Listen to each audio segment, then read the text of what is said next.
이제 오늘 우리에게 주시는 하나님의 말씀은 사도행전 15장 36절로 41절에 있는 말씀입니다. 사도행전 15장 36절로 41절에 있는 말씀입니다. 제가 봉독합니다. 며칠 후에 바울이 바나바더러 말하되 우리가 주의 말씀을 전한 각 성으로 다시 가서 형제들이 어떤가 방문하자 하고 바나바는 마가라 하는 요한도 데리고 가고자 하나 바울은 밤빌리아에서 자기들을 떠나 함께 일하러 가지 아니한 자를 데리고 가는 것이 옳지 않다 하여 서로 심히 다투며 피차 갈라서니 바나바는 마가를 데리고 배를 타고 구브로로 가고 바울은 실라를 택한 후에 형제들에게 주의 은혜에 부탁함을 받고 떠나 수리아와 길리기아로 다니며 교회들을 견고하게 하니라. 아멘. 우리 한국의 충청도 어느 집에 할머니가 동창회에 참석하고 돌아왔습니다. 근데 집에서 할아버지가 보니 할머니 표정이 뭔가 이상해서 왜 그려 하고 물었습니다. 할머니는 별일 아니유 하고 대답했습니다.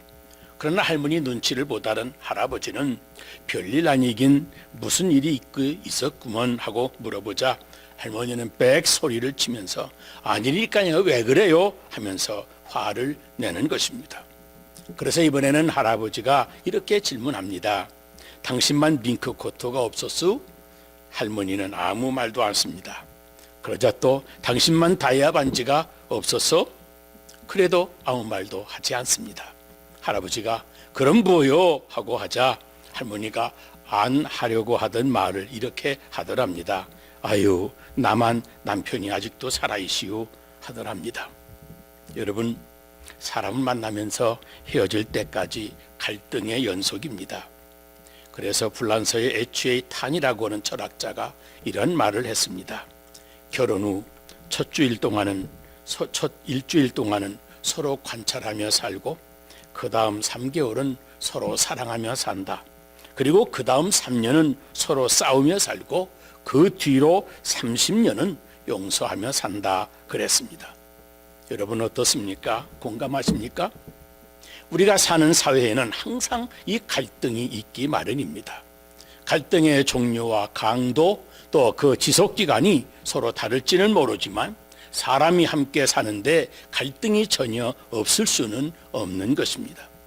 그래서 노사 갈등, 고부 갈등, 세대 갈등, 젠더 갈등, 무역 갈등, 내적인 갈등, 제목을 다 나열할 수 없을 만큼 세상은 갈등으로 가득 차 있습니다. 그런데 여러분, 어떤 의미에서 갈등이 있다고 하는 것은 우리가 살아있다고 하는 증거입니다. 죽은 사람에게는 갈등이 있을 수가 없습니다. 그래서 어떤 사람들은 갈등을 견디지 못해 죽음이라고 하는 극단적인 방법을 선택하기도 합니다. 전에 뉴욕에 있는 비어 마운틴 스테이트 파크라고 하는 곳에서 30대 젊은 한인 여성이 1살 그리고 3살 두 아이와 함께 자살한 적이 있었습니다. 남편과 함께 공원에 들른 이 여성은 남편이 차를 세워두고 자리를 뜬 사이에 차를 벼랑으로 몰아서 자살을 시도했습니다. 다행히 어린아이들은 시트벨트를 해서 살아났는데 부인은 현장에서 즉사했습니다. 조사한 바에 의하면 남편은 결혼 초에 아내와 함께 건축회사를 경영했는데 아내가 아이를 갖게 되자 새로운 비서를 들이게 되었고 남편이 이 비서와 눈이 맞아 외도를 하는 바람에 부부간의 갈등이 시작이 된 것입니다. 마침내 그 부부 갈등이 심한 다툼으로 이어졌습니다. 더욱 가슴 아픈 일은 이 부부가 뉴욕에 이름 있는 한 큰 한인 교회에서 고등부 교사를 하면서 착실하게 신앙생활을 했었다는 사실입니다. 생각해보면 남편이 다른 여자와 사귄 것 100번 잘못된 일입니다. 그러나 좀 더 깊이 인내심을 가지고 피차 노력했더라면 설령 다시 합할 수 없을지는 몰라도 죽음이라고 하는 극단적인 길은 피할 수 있었을 것이라고 하는 생각에 안타까운 마음을 금할 길이 없습니다. 여러분, 문제는 이와 유사한 일들이 우리들 주변에도 심심치 않게 일어나고 있다는 사실입니다. 그러므로 우리의 삶 속에 갈등이 없을 수는 없지만 어떻게든 이런 모든 갈등을 해결하면서 살아가는 그런 지혜와 노력이 우리에게 필요한 것입니다. 갈등이라고 하는 말은 한자어인데 갈은 칡을 의미하고 등은 등나무를 의미합니다. 그러니까 갈등이란 칡이나 등나무가 서로 복잡하게 엉켜 있는 상태를 말하는 겁니다. 서로 엉켜 있는 칡이나 또는 등나무를 한 줄기 한 줄기 풀어낸다고 하는 것 매우 어려운 일입니다. 칡과 등나무 줄기뿐만 아니라 실타래도 여러분 서로 엉켜 있으면 실오라기 하나하나를 풀어내기란 쉽지가 않습니다. 그러나 힘이 들어도 하나하나 풀어내야만 바느질이나 옷감을 짜는데 잘 사용할 수가 있습니다. 여러분 인간관계도 마찬가지입니다. 얽히고 설켜서 잘 풀리지 않는 갈등이라도 그 해결의 실오라기를 풀어내야만 인간관계가 원만해질 수 있는 것입니다. 그런데 이러한 갈등을 일으키는 요인이 아주 다양합니다. 내적인 갈등은 자기 자신에 대한 불만이 요인일 수가 있고, 외적인 갈등은 성격 차이나 이해관계로 일어날 수도 있습니다. 또 부부간에는 자녀들 교육을 놓고 부부간에 갈등이 일어나기도 합니다. 그런데 이러한 갈등은 가만히 살펴보면 옳고 그름의 문제가 아니라 서로 생각과 견해가 다르기 때문에 생기는 것이 많습니다. 그러므로 다르다는 것은 틀리다는 것으로 받아들이지 말아야 됩니다. different와 wrong은 구분한다고 하는 것을, 그것이 갈등을 예방하는 기본 지식이라고 하는 것을 여러분 알아야 됩니다. 내 생각과 내 의견에 다르다고 wrong하고 틀렸다고 정죄하지 말아야 됩니다. 그런데도 사람들은 이 생각이 다른 것 때문에 다투는 경우가 너무도 많습니다. 사도 바울과 같이 훌륭한 분도 이렇게 생각이 다름으로 인해서 평소 절친하게 지내던 바나바와 함께 서로 갈라진 적도 있습니다.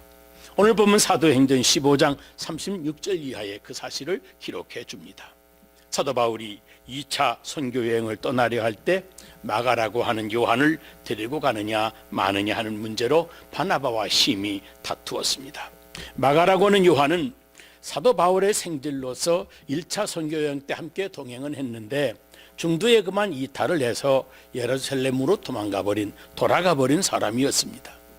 그래서 바울은 비록 자기 친척이기는 하지만 아주 무책임한 사람을 다시 선교여행할 때 데리고 갈 수가 없다고 주장을 했고, 바나바는 그래도 한 사람이 아쉬운 이때에 다시 한번 기회를 주는 게 좋지 않느냐고 주장했습니다. 이렇게 서로 의견을 굽히지 않고 다투다가 결국은 이 두 사람이 각각 다른 선교팀을 구성을 해서 따로따로 선교여행을 갔던 것입니다. 여기도 보면 이들의 갈등은 어떤 신앙적인 교리가 잘못돼서가 아니라 각자의 견해가 달라서 일어난 갈등이었습니다. 이 두 사람의 생각 중에 누가 누구의 잘못이 있었던 것도 아닙니다. 서로 생각이 달라서, 그리고 성격이 강해서 타협을 이루어내지 못하고 갈라선 것뿐입니다. 아시는 것처럼 바울은 완벽주의자라고 할 수 있을 정도로 철저한 성격의 소유자였습니다. 대충이라는 말이 그에게 용납이 안 되었고, 게다가 그는 사람보다는 일에 더 집중하는 타입이었습니다. 그러나 바나바는 일보다는 사람, 인간관계에 더 집중하는 타입이어서 일이 좀 잘못되더라도 사람을 잃어서는 안 된다는 생각을 가지신 분이었습니다. 바나바는 전에 바울을 세우는 일에도 앞장세웠습니다. 항상 2인자로서 그리고 조역으로서 만족하는 아주 도량이 넓은 사람이었습니다. 그러나 한 가지, 이 두 사람은 심하게 언쟁을 했지만 결국은 하나님의 사람다웁게 선교를 위해서는 서로의 감정을 자제하고 마음을 합했던 사람들입니다. 그래서 다시 함께 일했다고 하는 사실입니다. 여러분, 선이냐 악이냐 하는 중차대한 문제가 아니라면 우리는 중간에서 만나는 방법을 선택할 수밖에 없습니다. 그렇지 않으면 피차 돌이킬 수 없도록 관계가 영원히 깨지고 마는 겁니다. 우리 한국 사람들은 흑백 논리에 익숙해서 회색이라고 하는 것을 싫어합니다. 그래서 회색이라고 하는 말에는 부정적인 뉘앙스로 느끼지만 실제 우리 삶의 현장에서는 회색이 지혜로운 선택이 되는 경우도 많이 있습니다. 더 큰 일을 이루기 위해서는 내 고집을 꺾고 양보해서 좋은 의미의 합의를 이루어내는 여유와 지혜가 필요한 것입니다. 몇 년 전에 미국의 한 목회자 가정에 실로 비극적인 사건이 발생했습니다. 동부의 어느 시골교회에서 목회를 아주 잘 하시던 젊은 목사님이신데 그 사모님인 아내의 총에 맞아 죽은 사건이 있었습니다. 그들 부부를 잘 아는 교인들과 그 지역 사람들에게는 이해가 잘 안 되었습니다. 나중에 재판하는 과정을 통해서 원인이 조금씩 드러났는데, 왜냐하면 그 사모님은 평소 교인들로부터 아주 칭찬이 잦아있기 때문입니다. 피고인인 그 사모님의 말에 의하면 남편 목사님이 사모님의 걸음걸이, 밥 먹는 태도 등등 사사건건 다 잔소리를 했다는 겁니다. 그런 남편에 대해서 못마땅하게 생각하던 사모님이 이번에는 자기의 돈 쓰는 문제까지 안 좋게 잔소리를 하자 그만 참지를 못하고 다투기 시작했고, 극도로 감정이 격앙된 이 사모님이 클로셋에 들어가 총을 들고 나와서 남편을 향해 총을 쏘려고 하자 목사님은 사모님에게 왜 그러느냐고 why 하고 물었고, 아내인 사모님은 그런 자기를 의아해하는 남편을 향해서 그저 sorry 하고 짧게 한마디 던지고는 방아쇠를 당겼다고 그럽니다. 참으로 가슴 아픈 일이 아닐 수 없습니다. 남편이 목사라는 그 자기의식 때문에 아내에게 시시콜콜 잔소리를 했고, 아내는 그래서 쌓인 스트레스로 혼자서 소가리를 한참을 하다가 마침내 그 감정의 응어리가 폭발해버리고 만 것입니다. 여러분, 우리는 이러한 사건들을 보고 깨달아야 됩니다.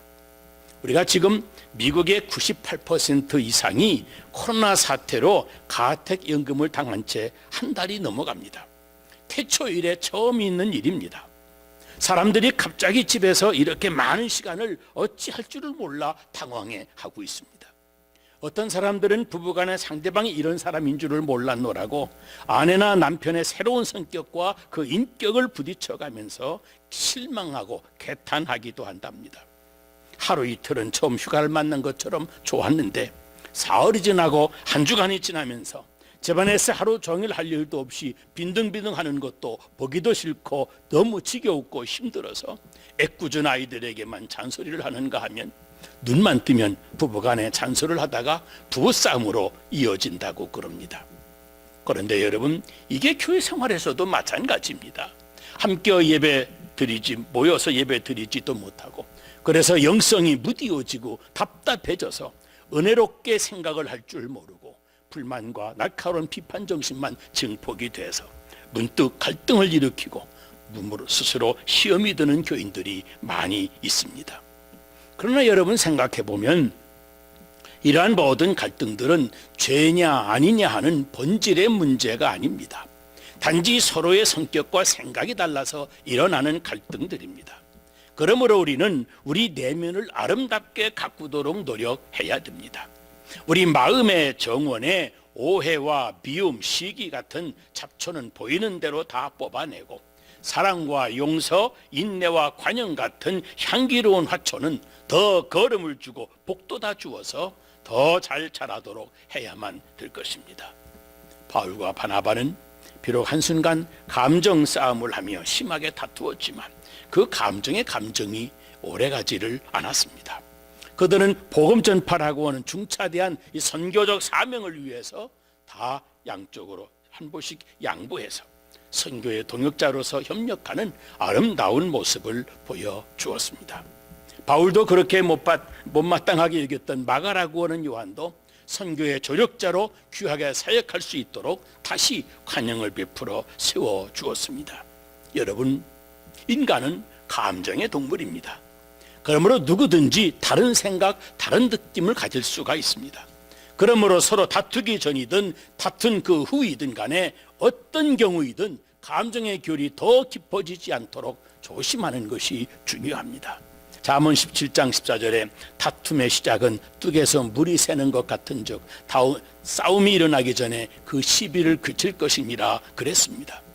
뚝에 물이 새기 시작하면 나중에는 큰 물이 나서 막을 수 없는 것처럼 처음에 사소한 일로 서로 다투다가도 나중에 걷잡을 수가 없는 일이 커지기 때문에 처음부터 아예 다툴 생각은 하지도 말라고 하는 말입니다. 어느 부부가 있었는데 사랑하는 사람과 결혼을 했는데 처음 며칠을 살아보니까 남편의 단점이 너무너무 많이 보이더랍니다. 그래서 사랑하는 남편의 단점을 내가 고쳐줘야 되지, 누가 고쳐주겠나 생각을 하고 남편의 단점 고치기 5개년 계획을 세워서 남편 몰래 리스트를 작성해 놓고 열심히 바가지를 긁었답니다. 성공했느냐고요? 결국 이혼했습니다. 그런데 그때까지 한 가지도 고쳐지지 않고 그대로더랍니다. 여러분, 상대방의 단점을 지적을 해서 고치려고 한다면 절대 고쳐지지 않는다고 하는 것을 알아야 됩니다.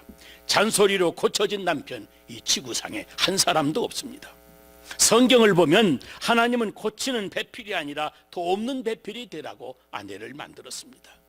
하나님도 돕는 배필로 단점을 보완해 주라고 하신 겁니다. 그러므로 고치는 배필이 아니고 그대로 도와주는 배필이 되어줘야 됩니다.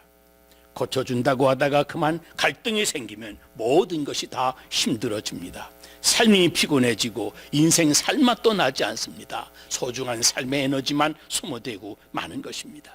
그러므로 할 수만 있으면 갈등을 예방하고 갈등을 줄이고 그리고 갈등을 해소해야만 됩니다.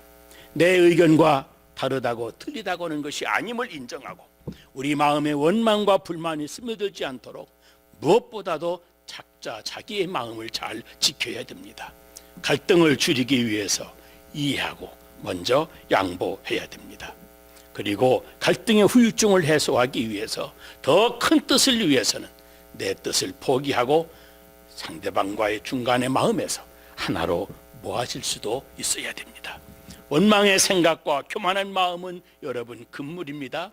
겸손한 마음으로 감사한 마음으로 서로를 먼저 존경하고 격려할 줄 알아야 됩니다. 그래야 우리들의 관계가 긍정적이고 생산적으로 성숙해지는 겁니다. 성경 말씀을 들어보세요. 잠언 25장 24절에 다투는 여인과 함께 큰 집에서 사는 것보다 움막에서 혼자 사는 것이 나으니라 그랬습니다. 잠언 17장 1절에는 마른 떡 한 조각만 있고도 화목한 것이 육선이 집에 가득하고 다투는 것보다 나으니라 그랬습니다. 갈등과 다툼이 없는 화목한 관계가 무엇보다도 여러분 중요합니다. 어느 부부가 목사님께 이혼 문제를 상담하려고 찾아왔습니다. 두 분의 얘기를 다 듣고 난 다음에 두 분은 사랑을 배우셔야 되겠습니다 하고 목사님이 말씀하셨습니다. 그러자 둘이 똑같이 이해하고 사랑하는 것을 배운다고요? 거의 동시에 반문합니다. 그렇습니다. 사랑하는 것을 배워야 됩니다. 그러자 부인이 먼저 사랑을 배우다니 사랑하는 감정을 어떻게 만들어낼 수가 있나요? 하고 반문을 합니다. 목사님이 대답을 하십니다. 예, 사랑은 감정이나 느낌이 아닙니다. 물론 어떤 느낌에서 생기는 것도 사랑이 아닙니다. 사랑은 무엇보다 사랑하라고 하는 하나님의 말씀에 순종하는 마음으로 상대방에게 잘 대해주겠다고 결심하고 그 결심을 실천하는 것, 그것이 바로 사랑입니다. 그런 사랑을 배우셔야 됩니다. 그러셨답니다. 모든 갈등을 이기는 능력, 그것이 무엇입니까? 바로 사랑입니다. 그리고 사랑은 순종을 배우고 결심하고 실천하는 것입니다. 우리의 가정과 교회, 우리 삶의 현장에서 크고 작은 갈등을 경험할 때마다 성령의 역사와 감동하심으로 하나님의 말씀을 따라 순종하심으로 암담한 생활의 반전을 이루어서 사랑과 은혜가 충만한 생활하게 되시기를 주님의 이름으로 축복합니다. 기도하겠습니다. 사랑과 은혜가 많으신 하나님 아버지, 오늘도 변함없이 우리들을 사랑해 주셔서 하나님의 귀한 생명의 말씀을 주시오니 감사합니다. 사람 사는 날 동안 마음 평안할 날이 없고 사람 사는 곳에 갈등이 없는 곳이 없음을 저희들 압니다. 이제 우리 마음을 잘 지켜 평안하게 하시고 주님의 은혜와 지혜로 우리의 가정과 교회가 언제나 갈등과 다툼이 일어나지 않도록 지켜주셔서 평안하여 든든히 서가게 하여 주시옵소서. 평화의 왕이신 우리 주 예수님 이름으로 기도드리옵나이다. 아멘.